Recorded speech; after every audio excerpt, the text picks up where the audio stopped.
Nets debut. How will he fit in with Kevin Durant and Kyrie Irving? Well, Irving not playing. Harden giving visiting Orlando fits. He had a historic night. He was 0 for 2 in the first quarter with 2 turnovers. That's his first bucket as a net. And then how about this? Fancy. He had 5 assists in the second quarter. A little behind the back to Jeff Green. Let's take another look at it. It's all about vision, man. We're locked up in a tight one against the Magic here. Let's keep it in the second quarter. Harden, he had 2 steals in the second quarter. Here's one of them. You better run. Runs the floor. Joe Harris. Hey, Joe! And then Harden drives and, listen, better find the dude who butters the bread, and that's that dude right there, Kevin Durant. He had 16 in the first half. Nets up 7. Harden running the floor. Green. Harden looked in fine shape. Take another look. And our analysts say, hey, listen, his assists are going to go up, his points are going to go down.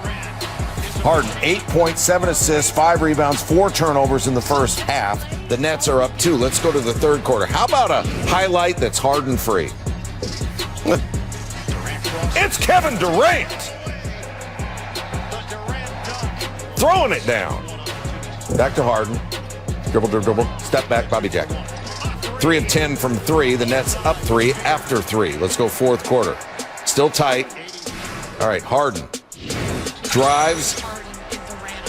I mean, listen, he garners attention. He's a great player. He's an 8-time All-Star. He's got a couple gold medals, 3-time scoring champion. And that's what happens. Durant, 42. Harden, triple-double, 32 points, 12 rebounds, 14 assists. He was 1 turnover away from a quadruple dubious.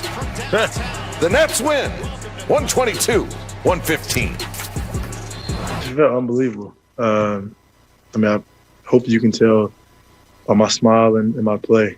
Whoever has a hot hand, that's who deserves the ball. You know, the basketball finds energy. It finds people that have good energy, good spirit. So that's what I try to bring to the game tonight. I'm so excited for Kyrie to get back. You know, he's a key piece to what we're trying to do. And, the chemistry, as soon as we can build that, as soon as we can be on the court together, it's going to be scary hours. Hey, man, it was scary here. It was historic. Most points scored and assisted in a team debut in NBA history. Just last season, Kyrie Irving created 67 points, 50 of which he scored in his debut with the Nets. Harden scored or assisted on 64 points in his debut with the Rockets back in 2012. He had 37 points, 12 assists in a win against the Pistons. And then in his Nets debut, Harden scored or assisted on 63 points, 3rd most all-time. He becomes the first player in NBA history with a 30-point triple-double in his debut with the team. Our research, it's better than yours. David Fizdale suiting up for us. And, Coach, James Harden looked great. It's one game. It's -1 head of the big 3. So what can we take away from it? He looked pretty good. I don't have any questions about his conditioning, I'll tell you that. But I thought that was a close game for the most part. But I like how Steve Nash put the ball in his hands and had KD running in the pick and rolls with him and letting him do what he does, and that's make other people better and at the same time kill you if you forget about him, and he did that. So that really stood out to me. One play really stood out as well towards the end. What was it, and why should we file it away? Very important play for a guy to walk onto a team and they're already recognizing these things and making these plays. But James Harden had the ball in an isolation situation with the clock running down, and he could have taken a step back 3 or done something like that. But instead, he underhand scooped it to KD because he saw KD had a great matchup against Vucevic. But KD, seeing that the help came off the corner shooter, hit the guard Brown right in his shooting pocket, and he knocked down that shot. All of those plays say that this team is going to work on trusting each other. And if they can trust each other with the amount of talent that they can put on the floor, man, they could end up being champions. Okay, I'm going to give you 2 teams. They're fully healthy. They got their full complement of players. I want you to pick me a winner. The Nets against the Heat. Nets. Nets against the Celtics.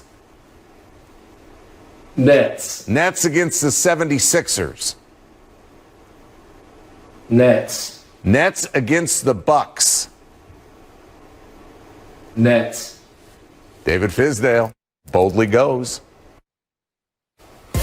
hearing all of that, including what James just said about adapting his play and changing and becoming a little bit more of a playmaker, what do you guys think the biggest challenge is, Paul, for how this big three is going to come together? Well, James said it. I heard him say it a couple times, the sacrifice. He can't be the James Harden that he was in Houston. But my question is to the New Jersey Nets is the style of play. Jersey? I mean, the Brooklyn Nets. Where you going, man? They were Brooklyn Nets when you were there, Paul. We once said that we would never see a jump shooting team win a championship, then you had to go to State Warriors. Right. And now you have three great one-on-one players. Is this the year that we have a one-on-one team style of play? I mean, that's who they are. I mean, am I going to ask James to cut back door? Am I going to ask him to spot up? Am I going to ask the same of Kyrie? So my question is, what style of play? Can they be the first one-on-one team, ISO team to win? We have yet to see. And I don't know what style of play that's going to be because you have to use these players to their strength. But the sacrifice, that's going to be the biggest things in James is going to have to do in order for this team to succeed. Yeah, and that's the word I kept hearing, sacrifice. And Spo used to have a great saying, sacrifice is easy until it's you. And so we're going to see if these guys are willing to sacrifice. And what does that look like? What does that mean? That means that time of possession with the ball as an individual. You got to make decisions quicker now because you got two other stars sitting on the weak side. So you got to make those decisions quicker. Defensively, when you're on defense, are you taking pride in being a top-level defensive team, or is it all about scoring and when you have the basketball? Those are the places that I want to see if those guys are willing to make the sacrifices. And then finally, the off-the-court distractions. Can we get that behind us now and get to where y'all just playing basketball and showing what you can really do as a team? Well, you guys, we were talking right before the show that you guys, when you came together as a big three in Boston, Paul, the fit was very natural, just between the position Ray played, the way you played, the way KG played. You were saying before the show the fit in Miami was not as just slot. You guys really pioneered that positionless basketball in terms of making it just a regular part of the equation. How did you figure that out as a coaching staff? Pain, losing to Dallas, really suffering and having to go through that because Dwayne and LeBron were so dynamic with the similar type of basketball game where they needed that ball in their hands a lot. And ultimately, it did come down to us adapting as a coaching staff, but also when we talk about sacrifice.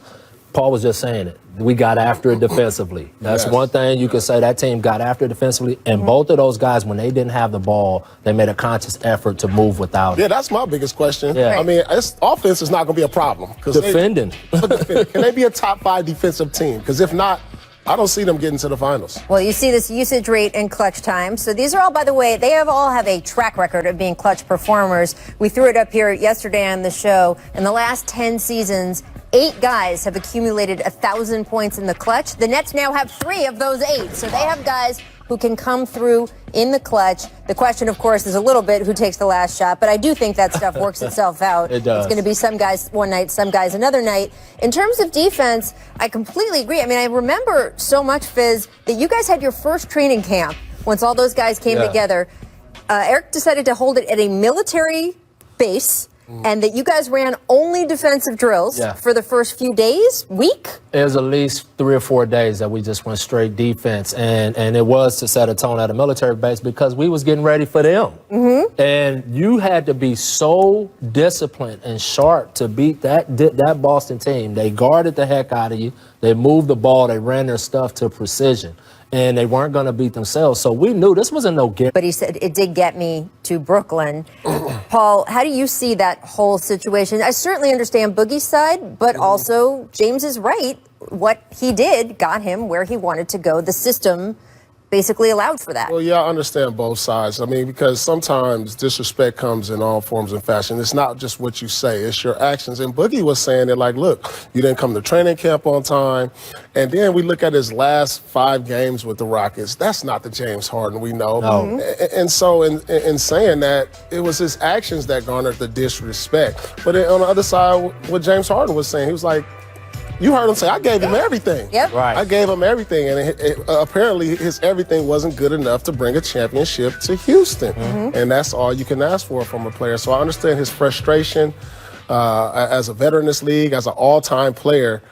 He's made all the money, shoe contract. He's done everything you could do in a game of basketball. Now he just wants to win a championship, and it got frustrating for him. Coach Steve Nash was asked about this also this morning, and I'm just read off my laptop here for y'all. He said, I think James carried that team for many years. He said gave them everything he had. So, Right, I like to say I don't think we need to say anything more. Who has 7 on this We're a panel? team, baby. It might We're a be- team. Yeah, there we go. Yes. So kind. Coming up, how good are the Rockets now after acquiring Victor Oladipo in that massive 4-team blockbuster trade? We will discuss the Houston side of things in a moment, but you know where we're going first. Yeah, Brooklyn.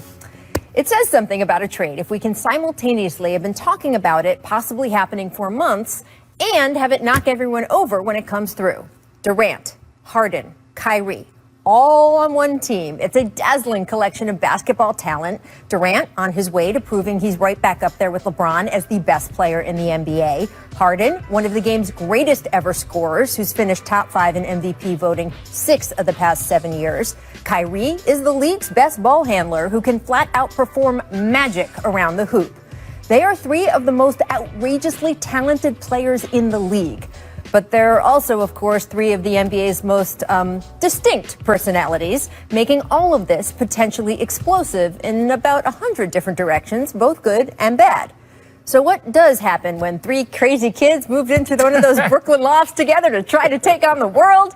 I'm glad you asked. Yes, in honor of this mega trade, The Jump presents our latest show within a show. Three's Company, Brooklyn edition. And just like with Jack, Janet, and Chrissy, Jack you can Roper. expect plenty of hijinks Why you got Kyrie's face looking like that? as we see Everybody how else this smiling. group meshes. Why did they put him in Chrissy's spot, though? Now, executive producer, Nets general manager, Sean Marks, is optimistic. Here he was this morning talking about the screaming neon elephant in the room, team chemistry. Look, I think whenever you're meshing personalities, I think we've got to wait and see how this all fits on the floor and so forth. I think these guys have given us the right answers. They've said, hey, they want to play together. They can see this fitting. And I think they're at a time in their careers, they understand that there's without a doubt going to be some nights where 1 or 2 need to sacrifice for the other and so forth. But I think they're all looking for that common goal. Marks added that Harden and Durant already knowing and liking each other should help speed the team building process here. Perhaps, although as he was speaking, it was hard to not think about how that same scenario went so wrong between Harden and Russell Westbrook that Russ asked out after just 1 season. As for the Kyrie angle, Marks denied that Kyrie's current situation spurred the Nets to finally pull the trigger on this trade, insisting it was not a hedge to give Durant a more reliable co-star. He also noted Kyrie is, quote, very excited to return to the team after his mysterious absence. But honestly, none of that addresses what is going to be the real issue going forward. Is Kyrie going to be okay with essentially being the 3rd option in Brooklyn behind 2 former MVPs? We know part of why Kyrie asked out of Cleveland was because he didn't want to continue shaping either his game or his standing on the team around LeBron anymore. We know there were issues coexisting with teammates in Boston. We know that in other recent big threes, guys like Kevin Love, Chris Bosh have had some trouble adjusting to that 3rd role. And these 2 guys, well, they're at least notoriously mellow. At least Kyrie plays a different position. He will have the ball in his hands more. Maybe Ray Allen and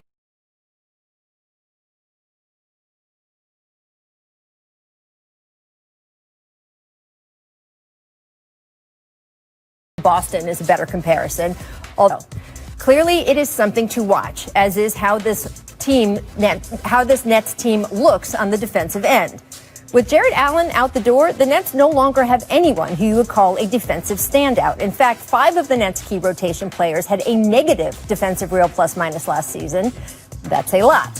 Still, all Brooklyn really needs is a functional level of team defense, something KD and Kyrie, and yes, at times, yes, even James, have shown to be capable of.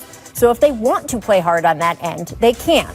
Also, let's be honest, there's going to be plenty of nights, at least in the regular season, they won't have to. In a year where there is no plan to hold an actual all-star game, Brooklyn should have plenty of that vibe nightly. At their best, we could see a 3-ring circus of death-defying feats of basketball brilliance.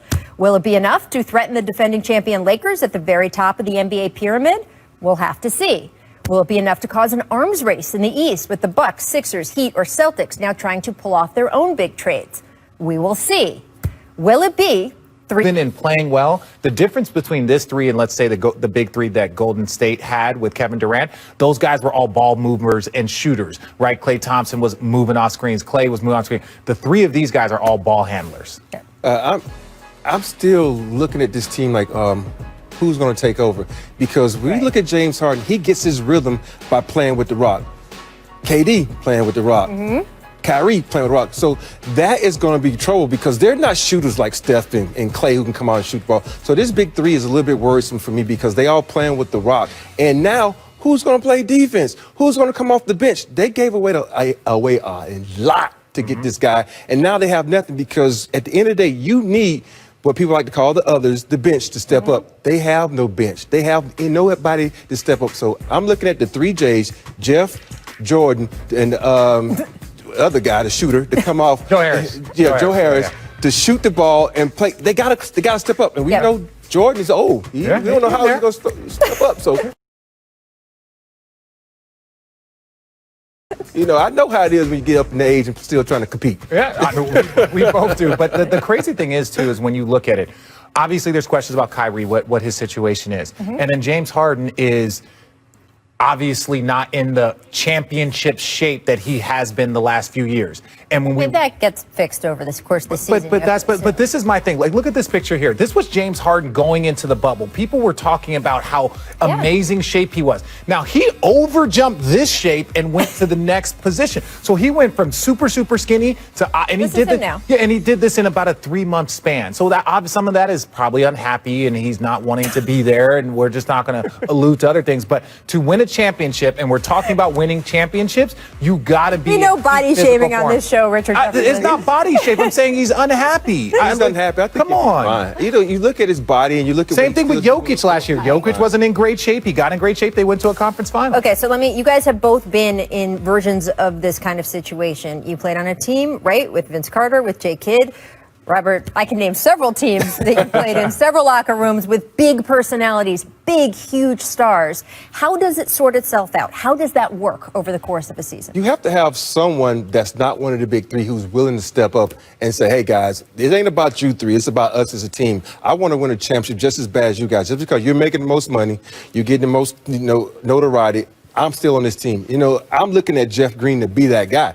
He's a voice of reason. People forget he's played with KD before when KD first came into the league. So he might have his ear. So he can talk to these guys and say, hey, listen, it ain't about you. Let's work this thing out and play together as a team and win a championship because that is the goal, to cement our name in history. Yeah. And the last thing I'll say is this. Look, now KD's won some championships, right? Kyrie's won a championship. James Harden is the one that hasn't, right? So I know that these guys are motivated, but there is a different type of motivation when you're searching for something that you haven't found yet, right? And it's like, look, they've won all the awards. Kyrie's won the Rookie of the Year. He's won all the other stuff. He's probably not going to win an MVP with this team, but I'm just saying it's like, what are they fighting for? And so when you're trying to fight for something you haven't gotten, there's easier to make sacrifices a la the Big Three, a la the Miami Big Three. They're fighting for something that they haven't gotten yet. So that's one thing about this Brooklyn team. Are they full already, right? Right. I mean, it's like you, when you were with the Nets, you stepped up and said, look, I know I'm far and away so much better than you, Jason Kidd or Vince Carter, but I'm willing to this is the best thing that ever happened to me playing on those teams is on